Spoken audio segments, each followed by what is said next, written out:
ஸ்பெஷலான படம். ஏன்னா, இந்த படத்துல வந்து 2 முக்கியமான நல்ல மனிதர்கள அறிமுகப்படுத்துறேன்றது தான் காரணம்.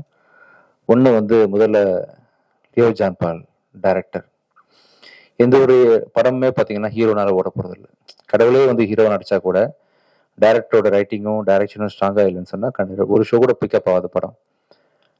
அதே வந்து யாருனாலுமே, ஒரு குரங்க வச்சு படம் எடுக்கிறோம், கழுதைய வச்சு படம் எடுக்கிறோம் அப்படின்னு சொன்னா, டைரக்டர் ரைட்டிங் ஸ்ட்ராங்கா இருந்தா, அந்த படம் பிளாக் பஸ்டர் ஆகும். அதுக்கு ராமநாதன் சார் பெரிய உதாரணம். அப்படி வந்து நான் எந்த படத்துக்கு ஓடுனாலுமே, அந்த படத்துக்கான முழு அங்கீகாரத்தையும் நான் டைரக்டர் தான் குடுப்பேன். இது வரைக்கும் அப்ப நான் பண்ண அத்தனை படங்கள் அப்படிதான். அதுல வந்து ஒரு இந்த படம் ஓடுனதுக்கு முழு முதற் காரணம், எல்லா காரணமுமே வந்து என் டைரக்டர் லியோ ஜான் பால் தான். அவர் வந்து நான் வேற லெவல்ல இருக்க வேண்டிய ஒரு எடிட்டர் இண்டஸ்ட்ரிக்குள்ள.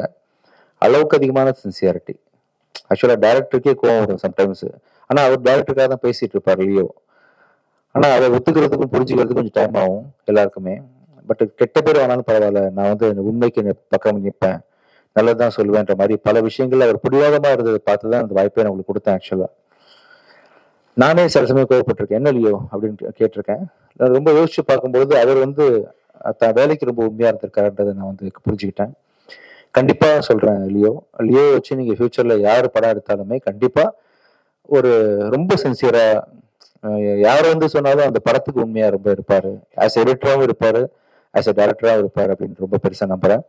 இது வரைக்கும் நீங்க பட்ட கஷ்டம் எல்லாம் சேர்ந்து இதுக்கப்புறம் பெரிய சக்சஸ்ஃபுல் பர்சனா நீங்க லைஃப்ல இருப்பீங்க.